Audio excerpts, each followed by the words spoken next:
So I remember vividly, I hit the magic number. That age that every human being on the planet anticipates. Was I ready to retire? Was I on a retirement journey up in Ayaso?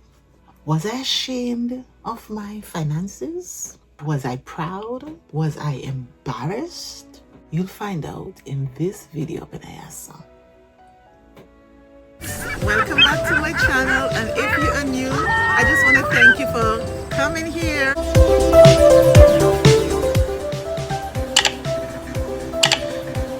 When I turned age 50 4 years ago, I decided that I'm going to do a diagnostic test of my finances up in Ayaso.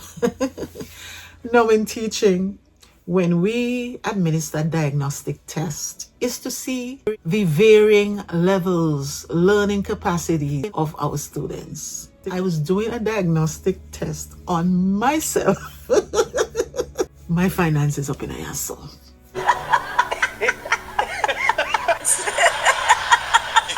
Was I proud? Oh no, I was totally embarrassed. I had a lot of flashbacks where I see I wasted a lot of years. I allowed a lot of opportunities to pass me by. I was single. I was not dating. Therefore, I was thinking about my retirement all by myself as a single person up in Ayaso. I had no idea about how much money I needed to have saved or have contributed to whatever fund in order to retire comfortably here in Canada. Clear, crystal clear. I was not pleased about my finances. I was drowning in $35,000 in debt. And immediately I knew that if I did not do something about it, I am going to be embarrassed all the way into my 70s up in Ayaso. The province in which I lived in Canada has a lot to do with my instability in terms of my income. I migrated from St. Vincent and the Grenadines to Montreal, Quebec in 2002. In Montreal, Quebec, the ability to speak French is very important because that is going to determine whether or not you land a good job. I migrated at age 31, and so learning French was difficult. I went to the community center. I learned level 1, I got my certificate, I passed. I did level 2, got my certificate, passed. It was time now for the government associations to welcome me into the program. I could not learn level 3 and beyond French. I developed a mental block because of the fact that the method that was used to help me learn level 1 and 2 was completely changed. It was aborted by the teacher because she was an all-white French Canadian. When I learned my French earlier, it was within a Black community organization. They utilized the second language approach to my learning French. When I went over to the government institution, they aborted that method completely, and they decided they're going to use the immersion theory method to baptize me into the French. The immersion theory method of language acquisition, the person is not allowed to speak no word in their native tongue.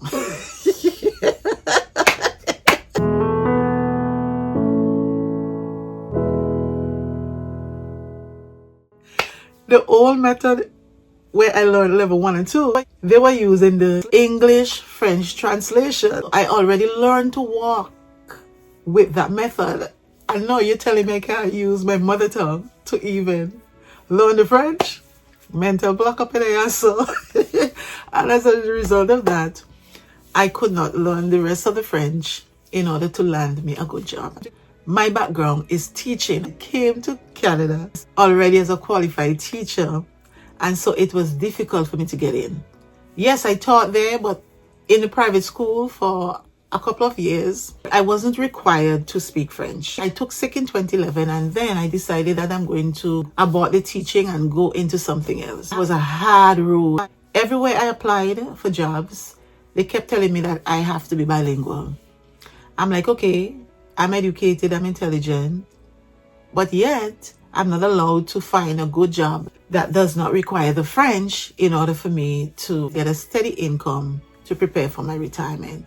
So in 2021, in the pandemic, I decided that I am going to use the opportunity when there was a shutout with the jobs. I had to end up on EI here, which is employment insurance in Canada, for a whole year. And I'm like, okay, for the whole year, let me decide to take a clean break from the province of Quebec, the French province, and move to Ontario, where I don't have to deal with the French anymore. I made the decision to move from Quebec, away from the French, to an English province. And I calculated from age 50 right up until age 65. 65 is the official retirement age in Canada. I realized that I have 15 more years in order for me to contribute to the government pension plan, which I have not contributed a lot because there were some missing gaps in my employment years here in Canada. I decided that I am going to go on YouTube and listen to a lot of videos that would educate me financially.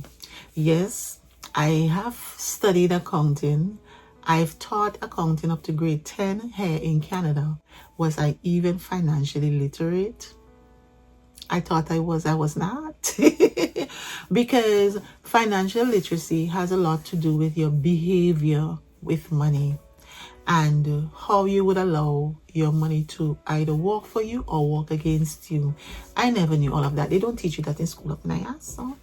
After consuming all of this content online that would help me to see a clearer picture of my finances, one of the advice that I got right at the onset was try to get rid of your consumer debt. Now here was I drowning in $35,000 in consumer debt. How do I even cut that thing down? There was one good piece of advice that really stuck with me, and that is, if you are owing $35,000 in consumer debt and you have about the same amount in your savings, you do the calculation, you're going to have a net worth of 0. That was a wake-up call.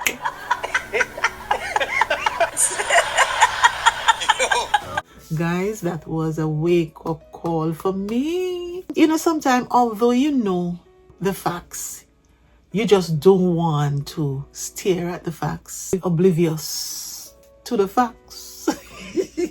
Oh, I will come back to the facts later on. It hit me like a ton of brick.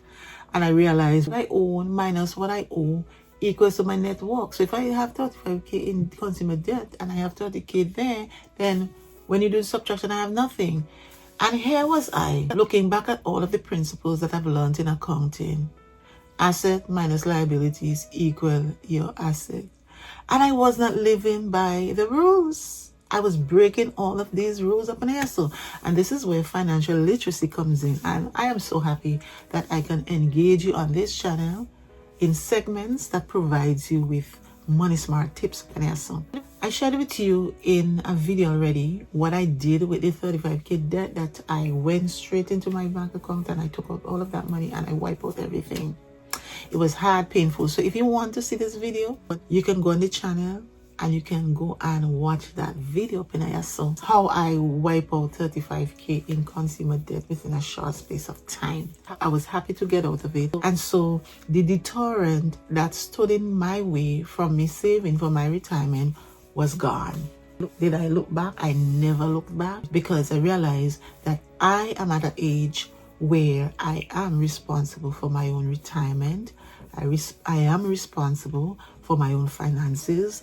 I am not going to sit here at age 50 and wait for somebody to come and rescue me.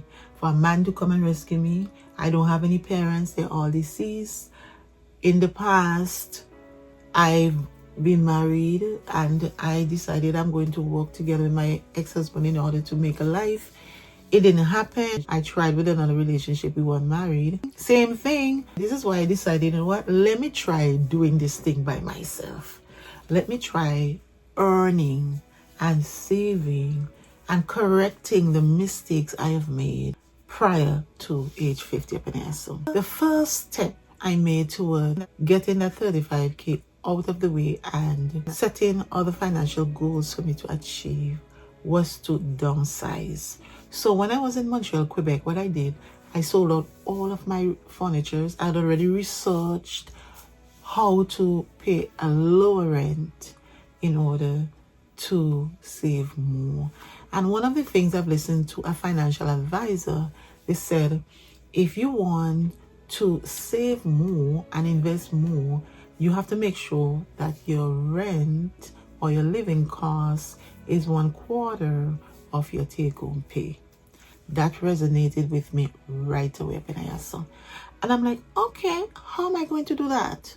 First of all, rent in Canada has been up since I migrated here years ago. And so the most you will find a place for in Montreal in the pandemic especially, and in Ontario where I moved, was like $1,200 for a studio, $1,400 for like a 1-bedroom, $2,000 some for a 2-bedroom. And I'm like, I can't afford it. Yes, I want to cut this debt down. Also, I want to start saving toward my retirement. But how am I going to find a cheap place to rent? So I started researching. It has to be God. He put an idea in my head. Why must you be paying all this rent in Canada? 19 years, you're paying this full 1-bedroom apartment, 2-bedroom apartment, and it's draining you. You're not able to save anything. You have electricity bill to pay, you have all these bills to pay. Why don't you downsize? And then I started researching, how can I downsize? And I'm like, oh, you can rent a room in a house. Look at God. Look at God. Well, then you make that Look at God. Researching how much to rent a room in Ontario where I'm going to live. When I saw the price, I'm like, what? Really? Absolutely, sign me up.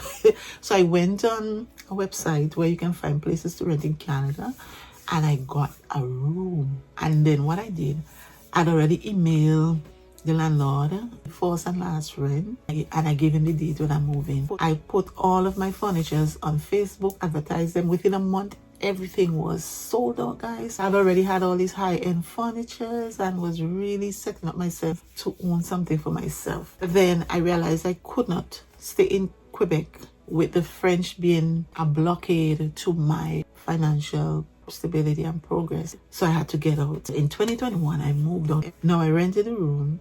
Everything is included. The only thing I pay is my internet bill. I rented for a small amount.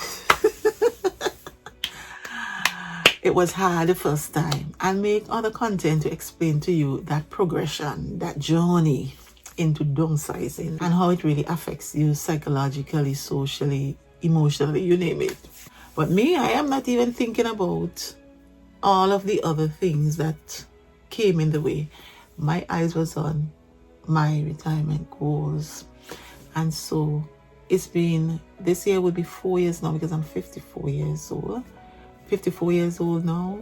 I am debt free and I am still doing my rooming. I'm still renting a room. I'm saving, stacking up free. I have my rooming going on where I pay a small amount, everything included. I cut, save.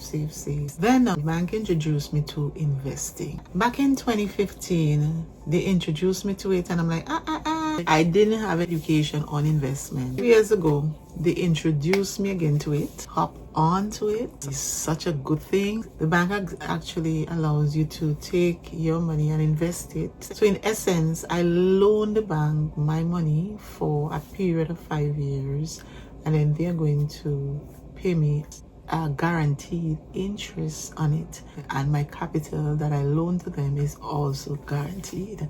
So that is one way I have been able to find out from my financial education how to make my money work for me. It's kind of ironic because in the past the bank had me trapped and the bank controlled me with all of these consumer debts with high interest rates of 19% and upwards. But no, instead of them having me as a slave, they are now my slave because I am now the loaner and they are my borrower and they pay me. So as I sleep and as I rest myself, I'm earning while I sleep on compound interest. The interest is being compounded up in a asset. So at the end of the 5-year period, I would have back my capital and also the interest that I've earned okay? This interest is not a small amount. This interest is in thousands. I'm just saying up and I answer. No, I don't want to tell you all of the details. I'm just giving you snippets here and there because at the same time I have to be very careful how I put out my information out there. So I will just generalize in many sense, but you can get the gist.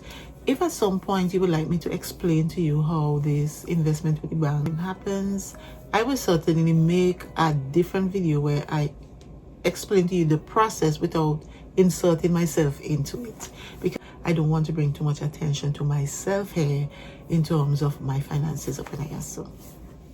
The next step, I decided that I'm going to close up all of the holes that were open at the bank where my money was leaking out. And my checking account was the biggest hole. I noticed that I just allow myself to have less than $3,000 in my checking account because I'm like, oh, that's just a temporary account. It's not my savings account of NISO. So at the end of the day, it's all right to have whatever I want, just to pay my bills and keep it moving. But then I didn't even realize that if you have less than $3,000 with my bank, what the bank does, it charges you. Now I think the rate went up from $10.99 to $12.99 a month. So I took out my calculator and I started calculating, okay, $12.99 a month I pay in the bank times 12 months, multiply by that how many time before I retire, 15 years. That's so much money the bank I get from me. Let me claw back that. So I made a decision that I'm going to have no less than $3,000 in my checking account because I don't want to pay that fee. Guys, since I became debt free in 2022, I have maintained that. I don't have less than 3 inside of that checking account. And as a result of that, I am waived of that fee. Multiply $12.99 a month times 12 times 15 years by the time I hit age 65. And you tell me in the comment section how much would that be. So that hole is closed.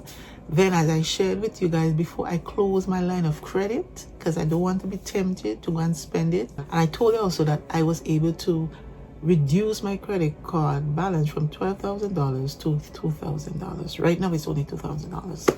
I only spend on necessity. I became very frugal because at the end of the day, I've wasted so many years prior to age 50. So now I'm playing catching up, guys.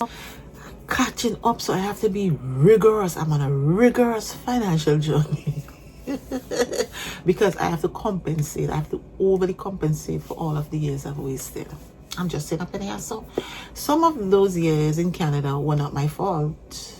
Some of those years was, as I explained to you, because of the French language preventing me from landing a good, stable job. And that is why I'm out here trying to hustle in order to come up to that goal so that I could be ready for retirement up in here soon. In Canada, we have what is called a TFSA, tax-free savings account.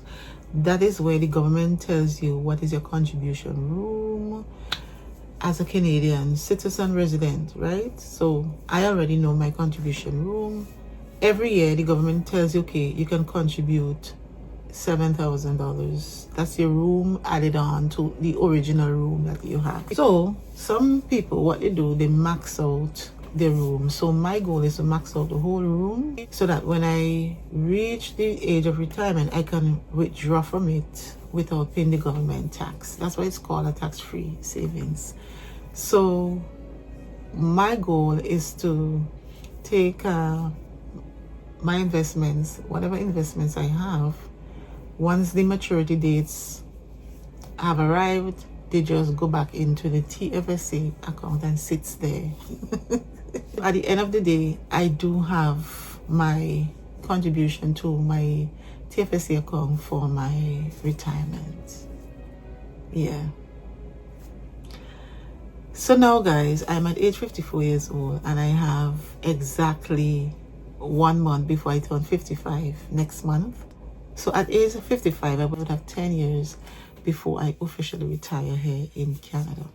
That means I have 10 more years to work and contribute to the government pension plan, which I've already been contributing to. In Canada, I would have the CPP, the Canada Pension Plan, to tap into, the OAS, which is old age pension at age 65. I would also have the GIS, Guaranteed Supplement Income.